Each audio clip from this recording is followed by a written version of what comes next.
Hello and welcome to stock watch. मैं हूं शुजा कुरैशी और मैं हूं शहबाज अशरफ।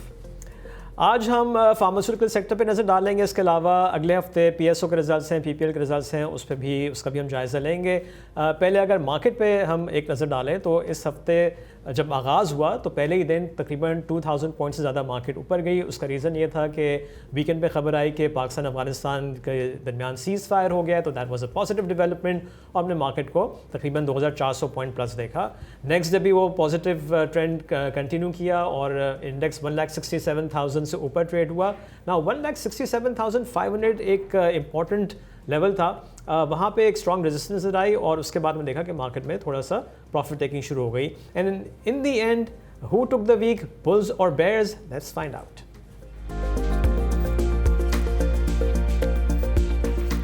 सो ट्यूसडे की तेज़ी के बाद में देखा कि प्रॉफिट टेकिंग आई और फिर वेंसडे, थर्सडे और फ्राइडे को मार्केट में सेलिंग प्रेशर आया और at the end of the week market 502 points की कमी के बाद 1,63,304 पे बंद हुई, डाउन बाय 0.3%। सो जैसे मैंने कहा कि जो पहले 2 दिन के गेन्स थे वो सारे इरेज हुए इन द नेक्स्ट 3 डेज और मार्केट फिर वीक ऑन वीक बेसिस पे नेगेटिव क्लोज हुई है। इस हफ्ते के गेनर्स और लूजर्स पे भी नजर डालते हैं। सबसे पहले अगर गेनर्स की बात की जाए तो इस हफ्ते सबसे ज़्यादा इजाफा PSX के स्टॉक में हुआ, विच वॉज अप 14.1%। एयरलिंक की स्टॉक प्राइस में 12.2% का इजाफा हुआ। इसके ऑफकोर्स रिजल्ट्स भी आए थे, ₹2 का डिविडेंड अनाउंस किया। Pakistan services was up 10.8%, national foods 10.8% का इजाफा और सर्ल की स्टॉक प्राइस में इस हफ्ते 8.4% का इजाफा देखा गया।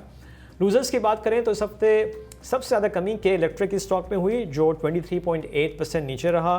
पाकजन power was down 14.4%, Kapco 8.1%, Bank Al Habib की स्टॉक प्राइस में 7.5% कमी हुई और फौजी फूड्स की स्टॉक प्राइस में इस हफ्ते 7.2% कमी हुई। सो एक अच्छे आगाज़ के बाद क्या ऐसा हुआ कि मार्केट नीचे आई? What was the big story? Let's find out.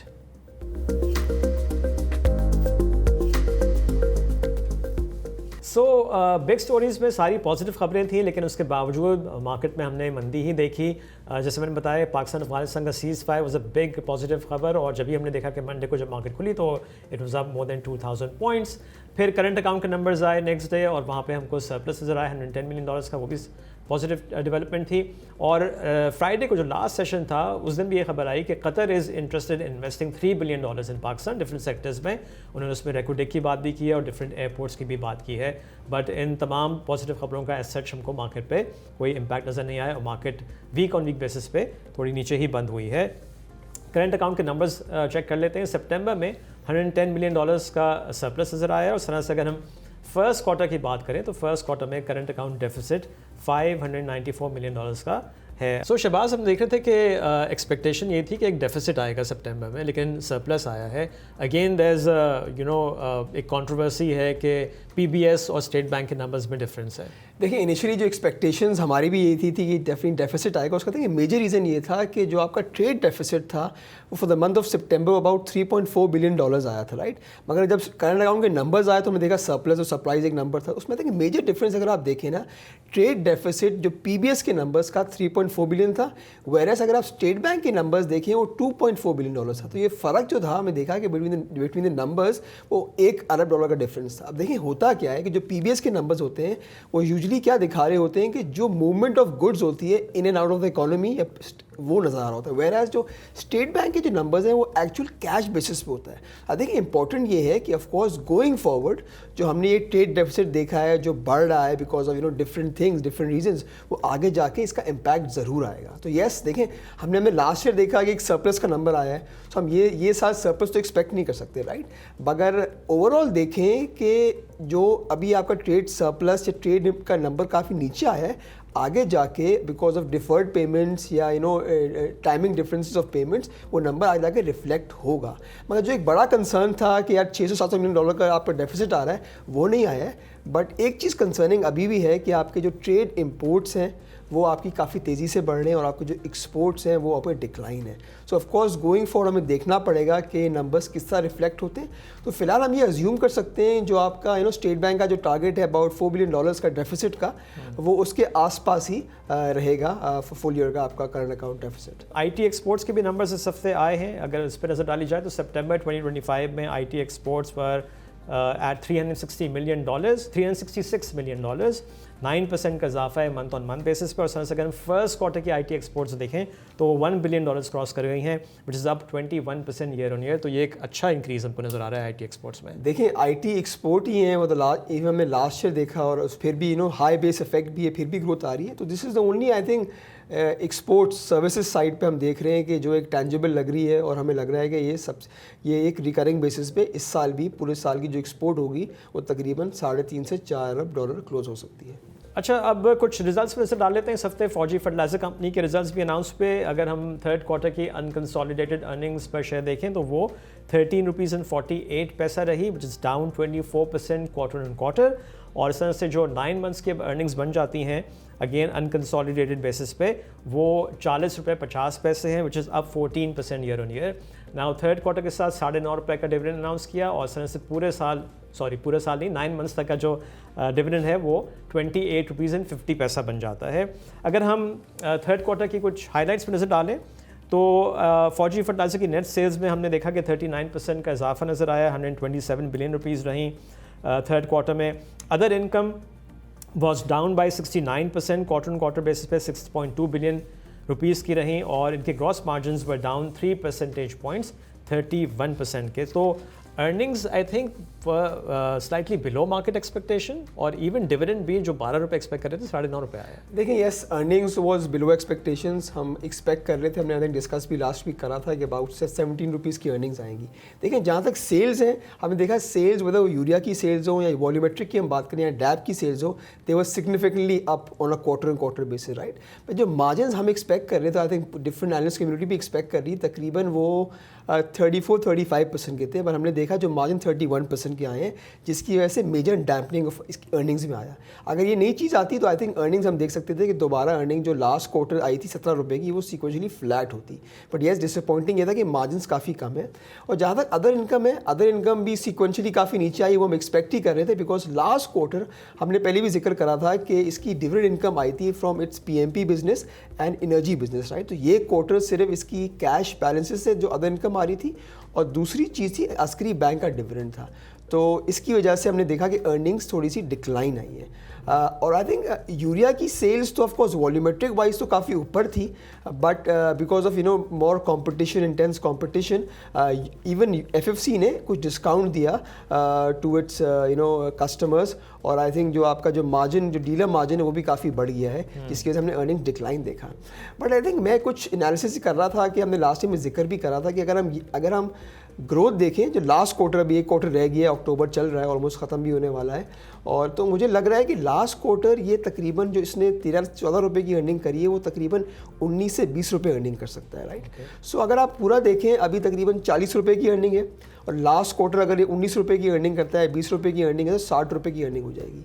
तो यस, मगर देखिए जहाँ तक आपने डिविडेंड की बात करी ना, डिविडेंड तो उन्होंने कम दिया, ₹9.5 दिया, बट अगर आप पे आउट देखें वो ऑलमोस्ट 70% ही है। सो पे आउट तो ये मेंटेन कर रहे हैं, और हम समझते हैं कि last quarter can be substantially better, because हमें देखना कुछ अगर प्राइस इंप्रूवमेंट होती है सो इनके मार्जिन्स काफ़ी बढ़ जाएंगे। और एक और चीज़ इसमें अच्छी लेटली हुई है, specially in the month of late सितंबर अक्टूबर में, कि जो डैप की प्राइसेस है वो मज़ीद बढ़ गई हैं। बिकॉज लास्ट क्वार्टर क्या हुआ था कि डैप की प्राइसेस नहीं बढ़ी थी, बट उनकी जो रॉ मटेरियल प्राइसेस है फॉस्फोरिक एसिड की, वो बढ़ गई थी, इसकी वजह से मार्जिन थोड़े स्क्वीज हो गए थे।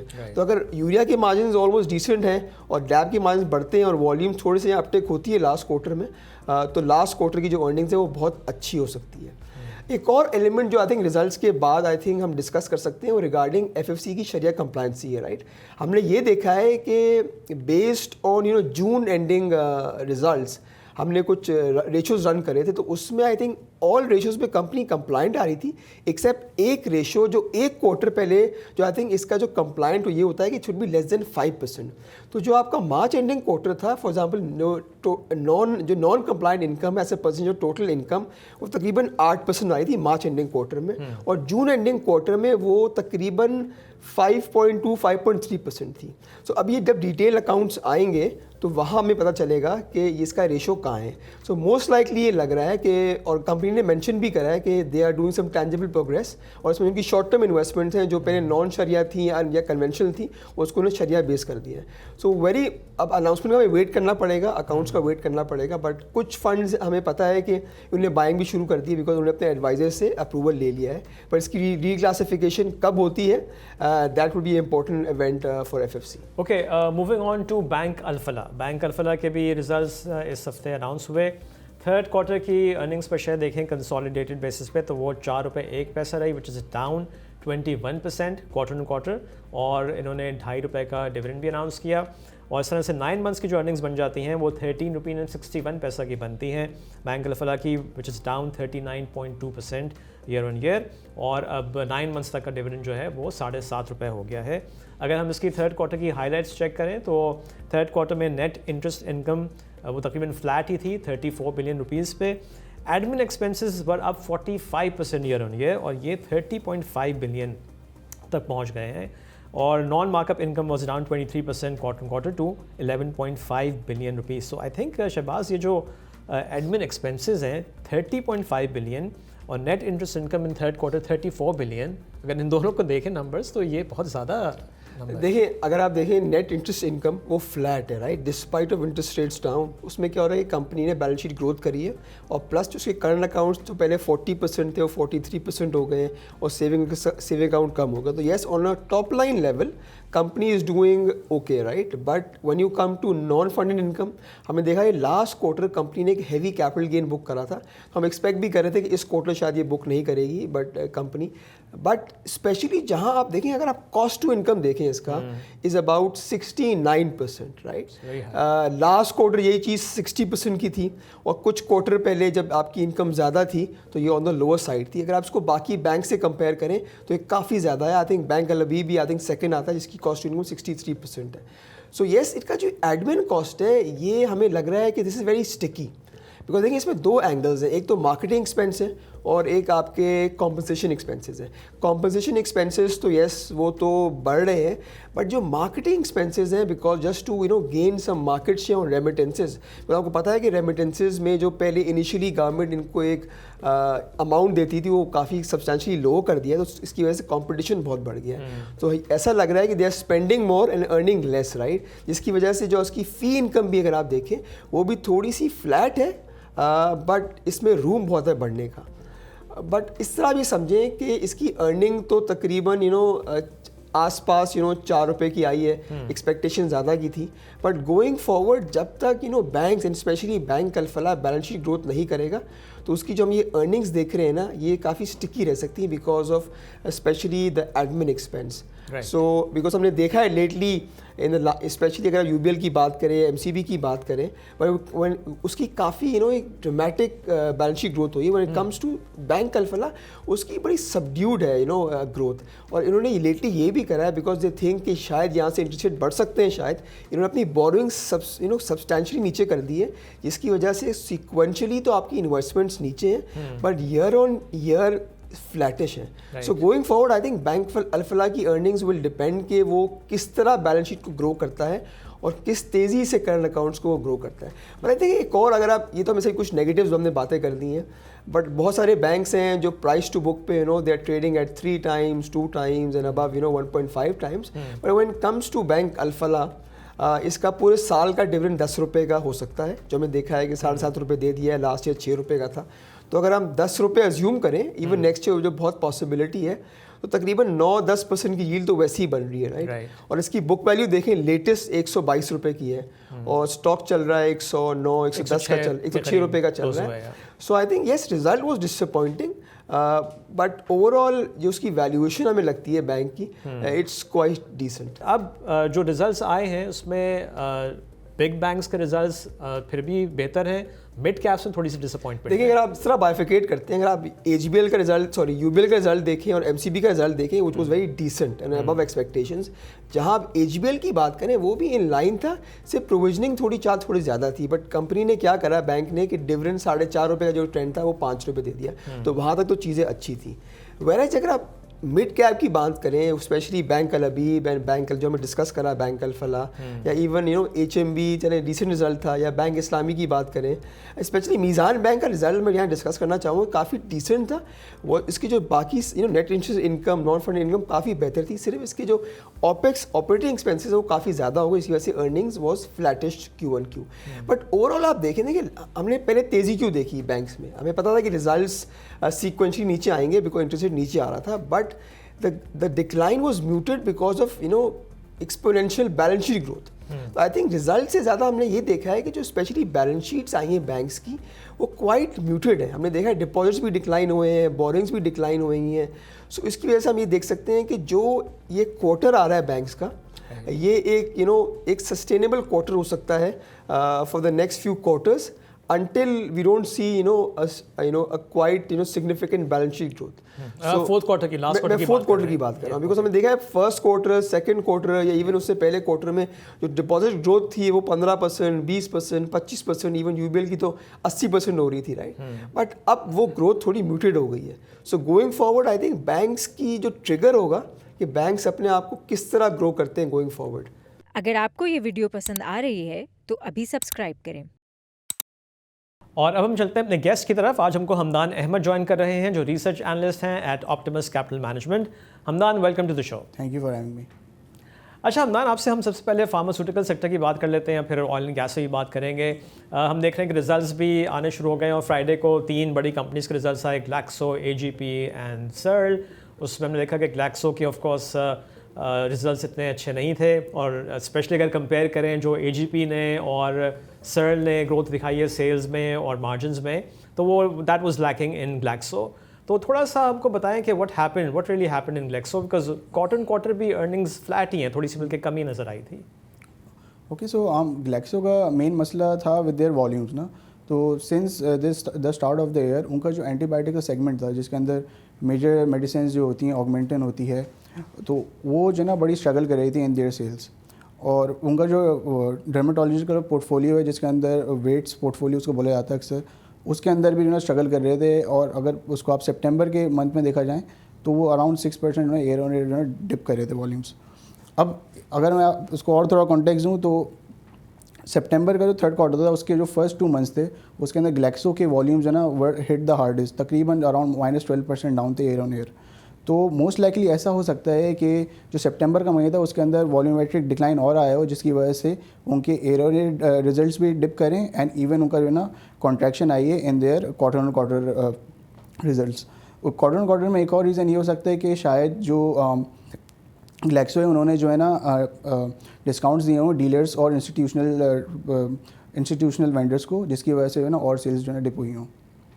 तो अब गोइंग फॉरवर्ड जो लास्ट क्वार्टर रह गया उसमें क्या एक्सपेक्ट किया जा सकता है? फुल ईयर की अर्निंग्स की कोई फोरकास्ट आप दे सकते हैं अभी? हम बिल्कुल दे सकते हैं। अब देखें ग्लैक्सो के अंदर एक फ़ायदा ये होता है कि इनको जो लास्ट क्वार्टर होता है इनका अक्सर, इसमें इनको इनकी पेरेंट कंपनी है, वहाँ से इनको एक प्रमोशनल अलाउंस मिलता है ना, तो which really bumps up their earning. तो और इनका लास्ट क्वार्टर के अंदर इनकी नेचुरली वॉल्यूम्स भी जो है ना तकरीबन ज़्यादा होते हैं, क्योंकि सीजनल इनका जो एलर्जी का पोर्टफोलियो है और अगर इनका एंटीबायोटिक्स का पोर्टफोलियो है उसके अंदर ना सीजनल इंक्रीज़ भी आता है। इनकी अर्निंग जो है एक्सपेक्टेशन अच्छी हैं, तकरीबन ये फुल ईयर का रिजल्ट्स है उसमें 29 to 30 की अर्निंग ये कर सकते हैं। इन द फाइनल क्वार्टर तकरीबन 9 से 10 रुपये का ये अर्निंग्स डिलीवर कर सकते हैं। अच्छा हमदान, फॉर एग्जांपल अगर हम अज्यूम करेंगे अगर आप सेल्स में ग्रोथ नहीं होती, तो हमने देखा last so many quarters gross sales में डिक्लाइन ही हो रहा है, तो फिर क्या आपकी एस्टिमेशंस हैं कि यार फिर क्या अर्निंग आ जाएगी आपकी कंपनी की? देखें, जो मैंने अभी आपको एस्टिमेट्स बताए थे इसके अंदर ऑलरेडी हमने -1 to 2% का जो ना dip in year on year sales दिया हुआ है, तो उसकी बेसिस पे अर्निंग जो है ना ये आ रही है तकरीबन 30 to 31 रुपीज़ पर शेयर। अगर हम इसको और थोड़ा बढ़ा दें तो ज़ाहिर है फिर कॉन्ट्रैक्ट करेंगे अर्निंग्स, तो वी कैन सी अराउंड जो है ना 27-28 पे जो है ना फुल ईयर क्लोज हो सकता है। अच्छा हमदान, ये बताइए कि AGP में हमने अच्छी ग्रोथ देखी, सेल्स में मार्जिन्स भी इंप्रूव हुए एंड सेम विद सर्ल। तो पहले AGP की बात कर लेते हैं कि गोइंग फॉरवर्ड भी आप समझते हैं कि लास्ट क्वार्टर में इनकी अर्निंग्स और बेहतर हो सकती हैं, इसकी क्या फोरकास्ट है आपकी? ऑलराइट, तो हम AGP पे बेसिकली जैसे मैंने आपको ग्लैक्सो का बताया उसी तरह बताता हूँ कि AGP among all the listed companies, AGP की जो है ना ईयर ऑन ईयर बेसिस पे पॉजिटिव स्टेब्लिश ग्रोथ थी अराउंड 1 to 2% की, तो that contributed to the year on year increase in their sales revenue. Secondly आपको पता है जैसे कि नॉन एग्जेंशियल मेडिसिन हैं उनकी जो है ना प्राइसेस भी बढ़ाई थी सब कंपनीज ने, तो वो भी एक नेचुरल इंक्रीज इनकी सेल्स में आया था।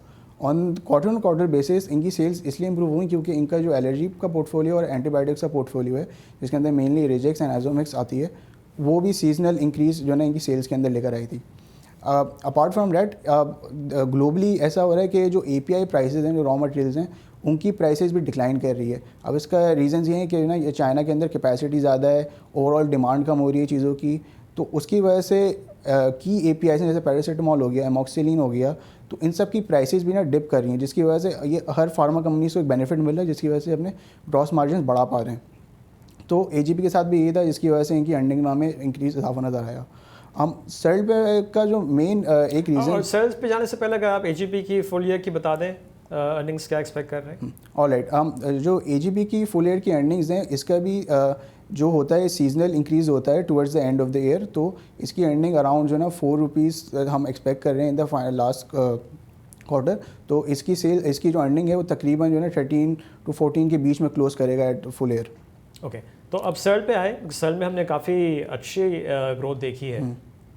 तो सिमिलर रीजंस जो AGP के थे, तो एक तो इनकी सेल्स के अंदर इंप्रूवमेंट थी, बाकी एक जो सबसे हटके फैक्टर था अब सर्ल के अंदर, तो सर्ल ने अपनी जो है ना विद इन लास्ट ईयर अपनी सब्सिडरी है सर्ल पाकिस्तान ना, उसको सेल ऑफ किया था। तो अगर आप इनके पिछले 4 क्वार्टर्स के अंदर इनका आप रिजल्ट्स देखेंगे, तो उसके अंदर वो जो सब्सिडी थी उसका डिसकंटिन्यूड ऑपरेशंस का लॉस ये लोग बुक कर रहे थे इन देयर कंसोलिडेटेड स्टेटमेंट्स। तो वो वाला जो लॉस है वो इन दिस क्वार्टर वो नहीं आया, जिसकी वजह से इनकी नेचुरली अर्निंग जो है पॉजिटिव हो गई और अच्छी अर्निंग इन्होंने दिखाई अपनी। ओके अमनान, अब हम PSO पे बात कर लेते हैं। नेक्स्ट ट्यूसडे इसकी बोर्ड मीटिंग है, फर्स्ट क्वार्टर के रिजल्ट्स आएंगे, आपकी क्या एक्सपेक्टेशन है? ओके, PSO की हमारी एक्सपेक्टेशंस हैं तकरीबन जो है ना इस क्वार्टर में ₹18 की अर्निंग कर लेगा। इसके प्राइमरी रीजंस ये हैं कि इनका जो ना क्योंकि MS और डीजल की जो ना प्राइसेस में तकरीबन 10 से ₹11 का इजाफा आया है ड्यूरिंग द क्वार्टर, जिसकी वजह से they can likely book N inventory gain. हमारा एस्टिमेट तकरीबन 2.5 बिलियन का है, तो उसकी वजह से एक बम्प आएगा अर्निंग में। बाकी इनकी लाइन फिल इनकम है ये अपनी रिकॉर्ड करने लगे हैं, क्योंकि तो वो भी जो है नेचुरली इनकी इनकम को इनकी अर्निंग्स को इंक्रीज़ कर देती है। तो तकरीबन ₹18 की हम अर्निंग एक्सपेक्ट कर रहे हैं। तो अगर आप देखें स्पेशली आई थिंक आज PSO की AGM भी थी, तो उसमें कुछ खास चीज़ें डिस्कस हुई हैं, तो वो थोड़ा बता सकते हैं आप इन्वेस्टर्स को या हमारे नाजरीन को? आज जो है PSO की AGM थी, तो उन्होंने जो ना कुछ जो मेन हाईलाइट्स थी, तो उसमें ये था कि they are diversifying into new businesses. First उसमें ये था कि जो है ना 2-3 व्हीलर्स के लिए वो बैटरी स्वापिंग के बिज़नेस के अंदर वो जा रहे हैं, तो एक तो ये था। And then they are also moving to solar solutions, तो फर्स्ट ऑफ ऑल वो वहाँ पे डाइवर्सिफाई कर रहे हैं। बाकी सर्कुलर डेट के ऊपर जो है ना उन्होंने कुछ खास कमेंट नहीं किया, बट ये था कि उनका ईयर ऑन ईयर बेसिस पे जो है ना अच्छा इंप्रूवमेंट था in their trade receivables. On an year on year basis अगर देखा है तो उनको हप्को के रिसीवेबल्स से तकरीबन 15 बिलियन के वो उनको रिसीव हुए थे।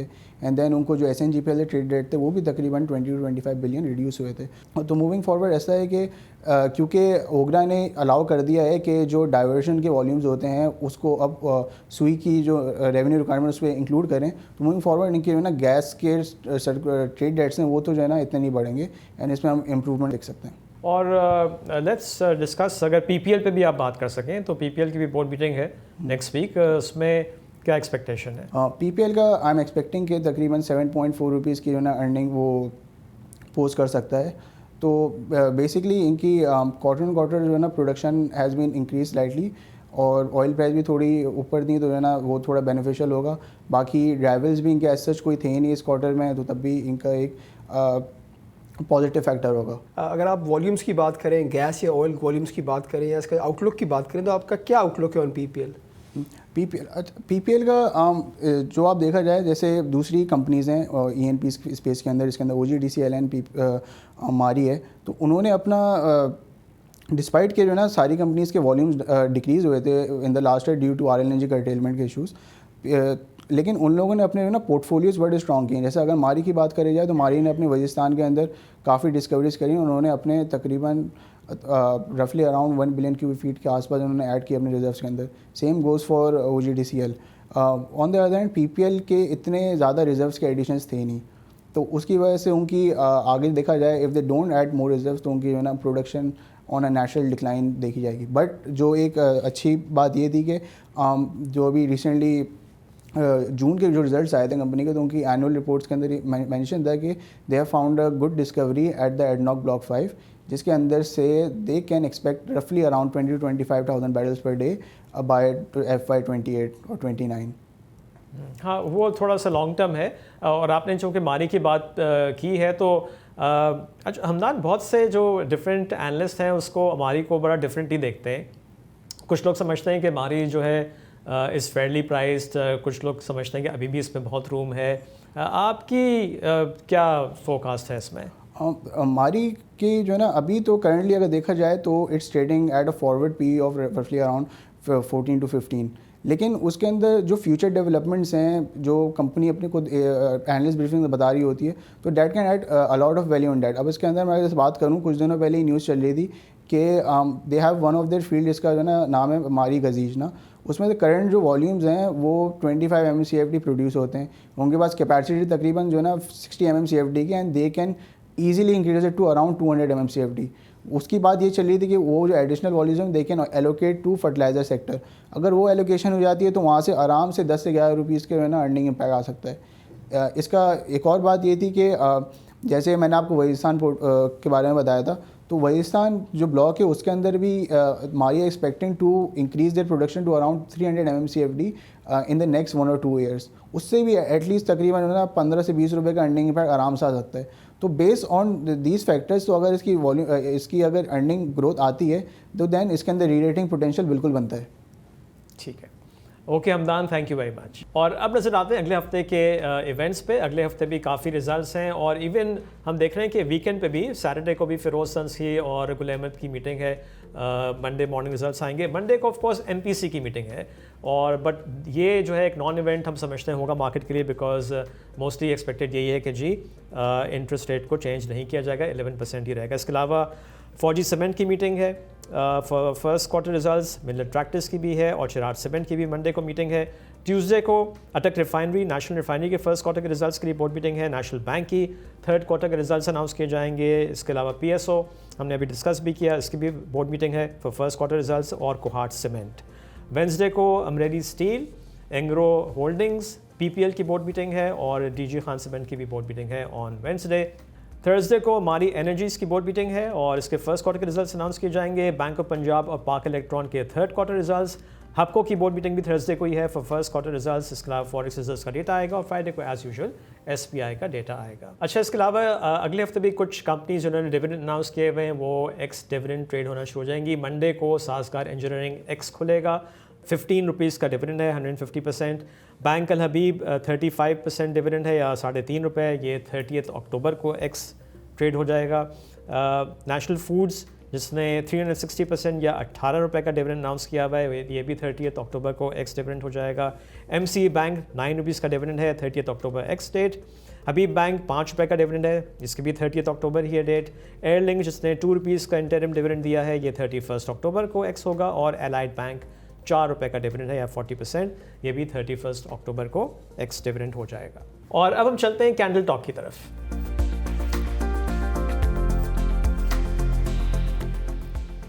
कैंडल टॉक में आज एक दफ़ा फिर हमको शर्जील अहमद ज्वाइन कर रहे हैं जो टेक्निकल एनालिस्ट हैं at chair securities. Sharjeel, welcome to the show. Thank you Shuja for having me. अच्छा शर्जील, लास्ट टाइम जब हमने आपसे बात की थी और इंडेक्स कुछ इन्हीं लेवल्स पे था, फिर आपने कहा था कि अगर एक लेवल आपने बताया था वो ब्रीच होता है तो सीधी ठक से मार्केट जो है फिर नीचे 156 पे जाएगी और वो हुआ भी हमने देखा। 157 तक मार्केट गई, 157 से 600 से मार्केट रिबाउंड किया था। अब बताइए कि जो फ्राइडे क्लोजिंग हुई है, फिर हम देख रहे हैं कि इस हफ्ते हमको सस्टेन करता हुआ वो लेवल नज़र नहीं आया 167,500 या इवन 165 का, और अब मार्केट फिर 163 के पास आ गई है। तो बताइए कि अब कौन सा लेवल ब्रीच होगा कि फिर इन्वेस्टर्स के पैरों तले ज़मीन निकल जाएगी और वापस 157 नजर आएगा। जो हमारा लास्ट एनालिसिस था उसमें ऐसा ही हुआ था कि 162,000 पे एक सपोर्ट थी जो ब्रेक हुई, तो हमने मार्केट में थोड़ा पैनिक देखा। मार्केट ने एक सेशन में ऑलमोस्ट 5,000 पॉइंट्स की करेक्शन दिखाई, 158,000 का लो लगाया और वहाँ से एक रीबाउंड हमें जो है वो दिखा। अब अगर आप रीसेंट एक्टिविटी को ऑब्जर्व करें तो क्योंकि ये एक असेंडिंग चैनल है तो लेवल्स थोड़े से जो है वो एलिवेट हो रहे हैं। इनिशियल सपोर्ट मार्केट की गोइंग फॉरवर्ड 163,000 की रहेगी जो कि इसका रीसेंट लो है 17 अक्टूबर वाला। अब क्योंकि यहाँ पे एक डबल टॉप की भी फॉर्मेशन है, तो इसको भी देखते हुए थोड़ा सा हमें जो है वो कॉशियस रहना चाहिए।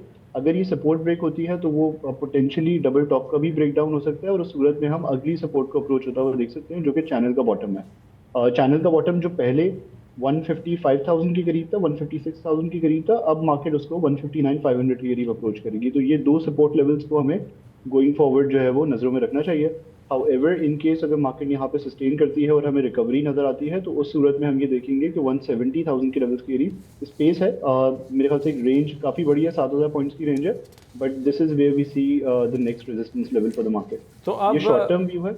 अब सॉरी शर्जील, 163 तो हमने देख ही लिया है, फ्राइडे को ऑलमोस्ट 163 100 का लो टच हुआ, मार्केट उससे करीब ही बंद हुई है 163 300 के। तो आप कह रहे हैं अगर 163 का लेवल क्लोजिंग बेसिस पे ब्रीच हो जाता है तो फिर नेक्स्ट सपोर्ट इज स्ट्रेट 159 500 या बीच में 160? exactly. No there is no support in between, और क्योंकि मार्केट की बेस इतनी बड़ी हो गई है कि 3-4 हज़ार points are not that much meaningful. तो आई थिंक ये लेवल्स ब्रेक होने के बाद हमें 159,500 की चैनल सपोर्ट अप्रोच होती हुई नजर आ सकती है। अच्छा, इंट्राडे बेसिस पे अगर मार्केट 163 ब्रीच करती है तो कहीं कोई माइनर सपोर्ट से रिबाउंड हो सकता है, वो क्या लेवल नज़र आ रहा है कोई या नहीं है वो भी? नहीं शुरा, आई थिंक ये सपोर्ट भी जो है वो एक शॉर्ट टर्म, मतलब एक काफ़ी शॉर्ट टर्म सपोर्ट है। बीच में अगर हम ऐसी काफ़ी मतलब छोटी छोटी सपोर्ट्स को जो है वो उस पर प्ले करने की कोशिश करेंगे, तो I think we might not be able to do well. तो it's better to play around to play with good support levels. सही है, मैंने बड़ी कोशिश की कुछ माइनर सपोर्ट देने की, लेकिन वो नज़र नहीं आ रही। अच्छा, ऑन दी अपसाइड अगर यहाँ से मार्केट रीबाउंड होती है तो अब रेजिस्टेंस लेवल कहाँ है? First resistance, second resistance? Resistance level market का मेजर लेवल 170,000 के लेवल्स के करीब है। इसी को मद्देनजर रखते हुए मेरे ख्याल से मार्केट में काम करना चाहिए। हाउएवर शॉर्ट टर्म में अगर आप इनके टॉप्स को कनेक्ट करके एक ट्रेंड लाइन ड्रॉ करें, तो कहीं ना कहीं ऑलमोस्ट 166,000 के लेवल्स के करीब एक इनिशियल रेजिस्टेंस हो सकती है। ओके, अच्छा, let's move on to some stocks. और पहले अगर हम पीएसओ की बात कर लें, पीएसओ की पहले भी आपने अच्छा एनालिसिस दिया था। अब ये हम देख रहे हैं कि इसकी प्राइस जो है वो 460 में आ गई, 460s में आ गई है। तो अब ये इसके चार्ट्स क्या बता रहे हैं हमें? अच्छा, पीएसओ में जो हमारा रीसेंट एनालिसिस था, अगर हम उसको देखें तो काफ़ी आई गेस स्पॉट ऑन रहा है, और इसमें हमने रेंज प्ले देखा है of late. Range play in the sense कि इसने जो टॉप डिफाइन करा वो हमारे एग्जैक्टली 496 वाले लेवल से उनके करीब ही डिफाइन करा, और जब नीचे आई तो हमने यहाँ पे एक राइजिंग वेज ड्रॉ करा हुआ था, जिसके करीब इसने अपने बॉटम को डिफाइन करा। लास्ट वीक भी इसने यहीं पे बॉटम को डिफाइन करके रिकवरी दी, और इस वीक की भी जो क्लोजिंग आई है, तो as of this week's closing it is sustaining above that support of rising wedge which is at 463। तो I think going forward 463 next week would be an initial support level. However अगर वो break होता है तो as we discuss previously as well, तो 440 से लेके 445 वाली रेंज हमें अप्रोच होती हुई नजर आ सकती है। ये एक हाई कॉन्फ्लुएंस सपोर्ट जोन है, क्योंकि एक मल्टी ईयर रीटेस्ट लेवल भी है यहाँ पे, प्लस हम शॉर्ट टर्म राइजिंग वेज को अगर देखें तो उसकी भी सपोर्ट आ रही है। तो 440 से 445 की रेंज इसकी सेकंड सपोर्ट होगी। इनिशियल सपोर्ट पे ये एग्जैक्टली क्लोज हुआ है 463 के लेवल्स के करीब। टुवर्ड्स दी अपसाइड अगर यहाँ पे बाउंस बैक हमें यहाँ पे सस्टेन करता हुआ नजर आता है पीएसओ, तो अगेन वही रेंज पे हम विटनेस कर सकते हैं जहाँ पे ये टॉप डिफाइन कर सकता है, ये रेजिस्टेंस को अप्रोच कर सकते हैं near 496। Okay, moving on to Hubco. Sharjeel, Hubco के चार्ट्स क्या दिखा रहे हैं हमें? हबको में हमने, आपको याद होगा शुजा, जब ये ऑलमोस्ट 230 की रेंज पे ट्रेड कर रहा था, तो हमारा ये व्यू था कि हबको में टुवर्ड्स दी अपसाइड जो है वो थोड़ी प्रॉफिट टेकिंग ही करनी चाहिए, एंड टुवर्ड्स द डाउनसाइड हमारी काफ़ी डिस्कशन हुई थी, और हमने यही कंक्लूड करा था कि बीच में कोई मेजर सपोर्ट नहीं है up until 202 which was it's multi year channel retest, जो कि रेड से हमने इंडिकेट भी करा हुआ है। तो हमने एग्जैक्टली लाइक ऑलमोस्ट इन्हीं लेवल से जो है वो इसमें रीबाउंड देखा लास्ट वीक, अब 2 वीक्स बैक, और अभी भी हमारा यही व्यू है कि इसमें बाय ऑन डिप की स्ट्रैटेजी रहनी चाहिए, जहाँ पे initial support is going to be around 210, followed by the major support at 202 which was its bottoming out level previously as well. Towards the upside 225 के लेवल्स के करीब इसने फिलहाल शॉर्ट टर्म में जो है वो अपनी एक रेजिस्टेंस डिफाइन करी हुई है, वो गोइंग फॉरवर्ड क्रूशियल रहेगी इनिशियली। अगर इसके ऊपर हमें ब्रेकआउट देखने में नजर आता है तो 240 के करीब हम अपने सेकंड टारगेट लेवल्स को जो है वो सेट कर सकते हैं। ओके, हम एंग्रो एज पे भी नज़र डाल लेते हैं, इसके चार्ट्स क्या दिखा रहे हैं हमें? एंग्रो एज को अगर हम देखें तो एंग्रो एज में भी हमने एक काफ़ी क्लीन पैटर्न जो है वो विटनेस करा है। एक तो ये अपने राइजिंग वेज पैटर्न में ट्रेड कर रहा है, प्लस अगर आप इसके स्ट्रक्चर को देखें तो काफ़ी ब्यूटीफुल रहा है, जिसमें हमने देखा है कि इसने भी थर्ड वेव का टॉप डिफाइन करा है नियर 260। उसके बाद it went into a corrective wave proper ABC में जो है वो नीचे आया है। अब एज्यूमिंग कि इसने अपनी फोर्थ वेव को कंप्लीट कर लिया है और अपने चैनल बॉटम के करीब जो है वो इसने अपना बॉटम डिफाइन करके रीबाउंड लिया है आज विद बेटर वॉल्यूम्स, तो हम ये एक्सपेक्ट कर सकते हैं कि इसमें अगर इन केस कोई डिप आता है या इवन नियर करंट लेवल्स, इसको एज अ बाइंग अपॉर्चुनिटी जो है वो देखा जा सकता है। टुवर्ड्स दी अपसाइड जो इसके इनिशियल टारगेट लेवल्स रहेंगे दे विल बी अराउंड 250, क्योंकि ये वेव 5 में है, तो वेव 5 में हम एक नया हाई लगता हुआ देखते हैं। तो अगर 250 के लेवल्स ब्रेक होंगे तो उस सूरत में हम इसमें फर्दर एक्सटेंशन देखेंगे और ये चैनल टॉप को अप्रोच कर सकते हैं नियर 270। अच्छा, एक और स्टॉक पे नजर डाल लेते हैं और वो है हमारी एनर्जीज़ की बोर्ड मीटिंग भी है नेक्स्ट वीक, हमने अभी डिस्कस भी किया है फंडामेंटली भी। तो हमारी भी हमने देखा है थोड़ा प्रेशर में रहा है, वॉल्यूम्स इतने नज़र नहीं आए जो प्राइसेस नीचे आई हैं। ये थोड़ा सा इस पर भी कमेंट कर दें शर्जी, जो हमने काफ़ी स्टॉक्स को इस हफ्ते नीचे आते हुए देखा उनमें वॉल्यूम्स बहुत हैवी नहीं थे, तो ये आपने भी ये पैटर्न नोट किया है और इससे लग ये रहा है कि वीक होल्डर्स, जो कि ज़ाहिर है कि मार्केट में कोई बड़ी बाइंग भी नहीं है, तो वीक होल्डर्स की सेलिंग है, तो वहाँ वॉल्यूम्स बहुत नज़र नहीं आए हमको काफ़ी स्टॉक्स में।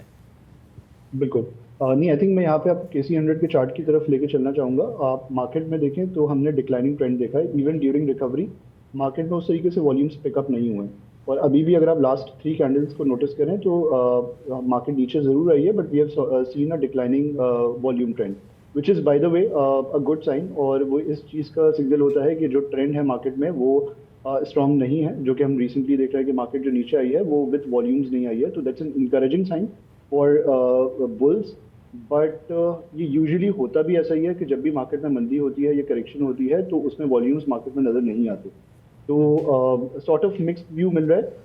चार्ट्स पे हमें ऐसा लग रहा है कि कहीं ना कहीं अगर सपोर्ट ब्रेक होती है तो इसमें थोड़ी सी जो है वो हम करेक्शन को कंटिन्यू होता हुआ देख सकते हैं। वॉल्यूम तो तरीके से बैक नहीं कर रहे, बट आई थिंक काफ़ी ट्रिकी हो गई है मार्केट अब, और अब हमें जो है वो यही कोशिश करनी चाहिए कि हम लेवल्स को देखते हुए जो है वो प्ले करें। शर्जील, हमारी एनर्जीज़ की तरफ आ जाते हैं, बताइए क्या लग रहा है?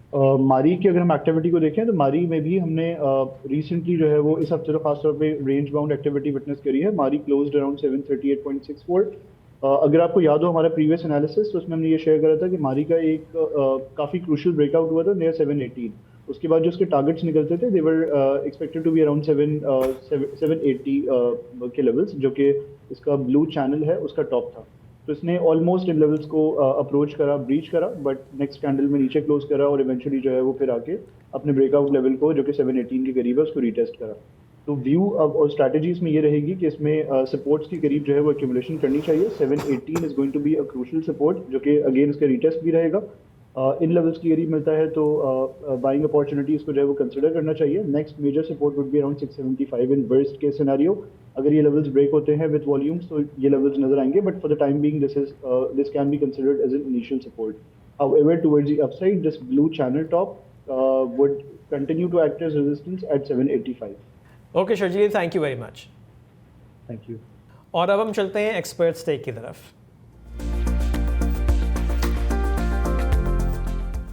सो शहबाज, आप क्या एक्सपेक्ट कर रहे हैं नेक्स्ट वीक मार्केट में? देखिए, लास्ट 2 वीक से मार्केट कंसोलिडेट कर रही है और मुझे लगता है next week roll over week भी है, तो still I think market will consolidate. थोड़ी लगती है इनिशियल करेक्शन हो सकती है मार्केट, सो आई थिंक वही करना चाहिए। तो मार्केट में यही हम इनिशियली काफ़ी टाइम से ये बोल रहे हैं कि कुछ चीज़ें काफ़ी वैल्यूएशन हैवी हो गई, राइट। सो अगर मार्केट में करेक्शन होती है तो अपने स्टॉक्स को आइडेंटिफाई करें और देखें जो स्टॉक्स वैल्यूएशन में अट्रैक्टिव है या डिविडेंड यील्ड बेसिस में अट्रैक्टिव है, तो आप उसी तरह काम करें। नहीं, I agree Shahbaz, because I think अगर मार्केट यहाँ से नीचे जिस तरह से हमने आते हुए देखा और अब इंडेक्स लेवल को छोड़ के अगर हम इंडिविजुअल स्टॉक प्राइसेस देखना शुरू कर दें तो वो ज़्यादा इंपॉर्टेंट होगा। अगर वो कोई भी मार्केट में ओवरऑल प्रेशर आता है और सारी स्टॉक्स टूटते हैं तो उसमें अगर आपने, जैसे मैं हर हफ्ते ही कह रहा हूँ again at the expense of repeating my self, के स्टॉक्स आइडेंटिफाइड होने चाहिए कि जी ये वो स्टॉक्स हैं जो मुझे एक्यूमुलेट करने जब मार्केट नीचे आती है, बिकॉज वी डोंट नो कि बॉटम कहाँ होगा। तो वो अगर स्टॉक्स नीचे आ रहे हैं तो वहाँ पे एक्यूमुलेशन उन स्टॉक्स में करते रहें। और आई थिंक अब ये रिजल्ट सीज़न के बाद जो अगले हफ्ते एंड हो रहा है उसके बाद एक बहुत लंबा गैप है, अगले फिर रिजल्ट्स आने शुरू होंगे जनवरी के लास्ट वीक में। तो मार्केट जो है वो ट्रिगर्स ढूंढ रही होगी। वो ट्रिगर क्या हो सकता है कि जी वी नो कि IMF का जो ऑलरेडी हम देख रहे हैं कि जो डिसबर्समेंट है वो इतना बड़ा ट्रिगर नहीं होगा। Circular debt, I think power sector circular debt की जो डील हो गई है उसमें अगर डिसबर्समेंट कब होती है वो एक ट्रिगर होगा, गैस सर्कुलेटेड जिस पे काम हो रहा है वो उस पर कोई खबर आती है तो वो एक ट्रिगर हो सकता है। तो ट्रिगर्स पे अब मार्केट चलेगी और ऑफ कोर्स चलेगी कि वो स्टॉक्स अगर नीचे आते हैं और वो अट्रैक्टिव होते चले जाते हैं तो वहाँ पे एक हम देखेंगे कि एकदम से बाइंग आएगी और वो थोड़ा सा ऊपर जाएंगे। बट मुझे लगता है कि फॉर द नेक्स्ट 2.5 मंथ्स जब तक रिजल्ट्स दोबारा शुरू नहीं होते हाफ ईयर के और दिसंबर क्वार्टर के, तो जब तक मार्केट रेंज बाउंड रहेगी स्टॉक्स भी एक रेंज में ही ट्रेड करेंगे। इवन जो अच्छे स्टॉक्स होंगे जहाँ पे वैल्यूएशंस अच्छी होंगी वो भी शायद एक रेंज में ही ट्रेड करें। तो उस रेंज में फिर थोड़ा सा प्ले करना पड़ेगा, उसकी डाउन साइड पे आके एक्यूमुलेशन करें, अगर ऊपर जाते हैं वहाँ से तो वहाँ पे थोड़ी सी प्रॉफिट टेकिंग भी करें। आई थिंक ये स्ट्रैटेजी होनी चाहिए फॉर द नेक्स्ट 2.5 मंथ्स। हम जिक्र भी कर रहे हैं कि मार्केट कंसोलिडेट करेगी और आई थिंक शुजा ने जिक्र भी करा कि फॉर द नेक्स्ट 2 मंथ्स कोई एब्सेंस ऑफ ट्रिगर्स हैं तो market might remain at these levels only, right. So बहुत सारे स्टॉक्स हैं जिसमें वॉल्यूम्स बहुत ज़्यादा हो रहे हैं, उसमें कोई फंडामेंटल बैक नहीं है, तो आप कोशिश करें उसी स्टॉक्स में काम करें जो विच हैव जो वैल्यूएशन अट्रैक्टिव है और जिसके फंडामेंटल स्ट्रॉन्ग है। और ये था इस हफ्ते का stock watch. Have a nice weekend, take care, खुदा हाफिज़।